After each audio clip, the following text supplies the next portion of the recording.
नमस्कार मंडळी, मराठी बातमी यूट्यूब चॅनलवर तुमचं पुन्हा एकदा खूप खूप स्वागत आहे।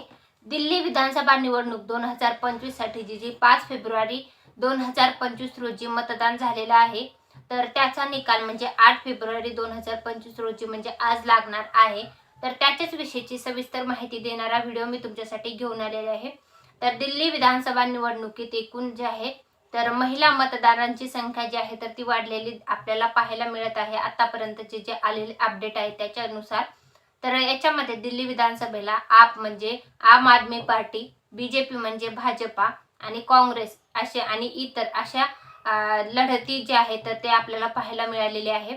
तिहेरी लढत म्हणू शकतो आपण, बीजेपी, काँग्रेस आणि आप यांच्यामध्ये दिल्ली विधानसभा निवडणुकीसाठी झालेली आहे। तर 2025 साली आम आदमी पार्टी जी आहे तर ती सत्तेत आली होती आणि दिल्लीत आतापर्यंत त्यांचं राज्य होतं। तर 5 फेब्रुवारी रोजी 69 जागासाठी जे आहे तर दिल्ली विधानसभा निवडणुकीचं जे आहे तर ते मतदान पार पडलेलं आहे। बीजेपीचा एकूण 25 वर्षाचा जो वनवास आहे किंवा बीजेपीची जी प्रतीक्षा आहे तर ती आज आपल्याला संपताना दिसत आहे।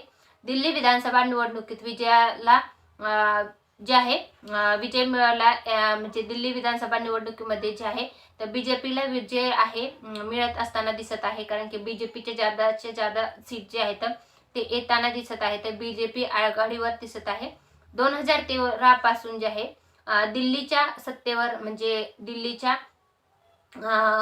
पदावर जे आहे तर आम आदमी पक्षाचे अरविंद केजरीवाल जे होते तर ते आतापर्यंतचे मुख्यमंत्री म्हणून राहिलेले आहेत। 2013 ते 2025 पर्यंत अरविंद केजरीवाल हे दिल्लीचे मुख्यमंत्री होते। परंतु 2025 ला दिल्ली विधानसभा निवडणुकीच्या निकालात महिलांचा मतदानाचा टक्का जो आहे तर तो वाढलेला आहे। 60.92% महिला मतदारांनी यात मतदान केलेलं आहे। तर 60.20% पुरुष मतदारांनी यासाठी मतदान केलेलं आहे। एकूण मतदान जे आहे ते 72.37 लाख झालेलं आहे। तर 46% मतदार जे आहेत ते महिला मतदारामधून येतात।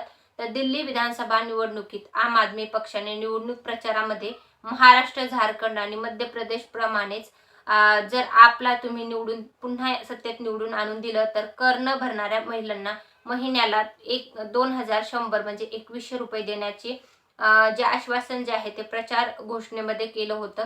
तर त्यासोबतच आपप्रमाणेच बीजेपीनेही दरमहा महिलांना 2500 म्हणजे 2500 रुपये देण्याचे आश्वासन जे आहे ते प्रचार सभेद्वारे करण्यात आलं होतं।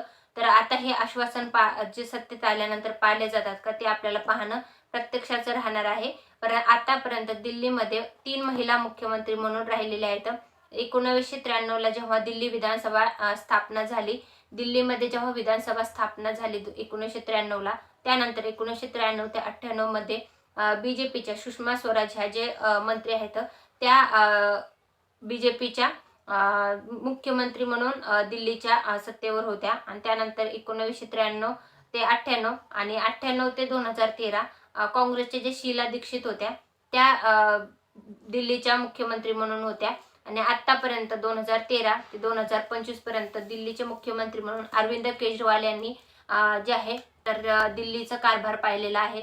आता आजच्या निकालाद्वारे बीजेपी सत्तेवर येताना दिसत आहे। बीजेपीचे जे सीट आहेत ते आघाडीवर आहेत, परंतु आणखी फायनल निकाल येणं बाकी आहे। तर तो आल्याच्या नंतर त्याचा डिटेल व्हिडिओ मी नक्कीच तुमच्यासाठी घेऊन येईन। परंतु आतापर्यंतची जी माहिती होती दिल्ली विधानसभा निवडणुकीसंदर्भातली, तर ही संपूर्ण बातमी जी आहे तर मी तुमच्यासाठी घेऊन आले होते। याच्यामध्ये तुमचे काही सजेशन असतील, काही शंका असेल किंवा प्रश्न असतील तर कमेंटमध्ये नक्की नोंदवा। व्हिडिओ आवडला असेल तर लाईक करा व नवनवीन व्हिडिओ पाहण्यासाठी चॅनलला सबस्क्राईब करा। धन्यवाद।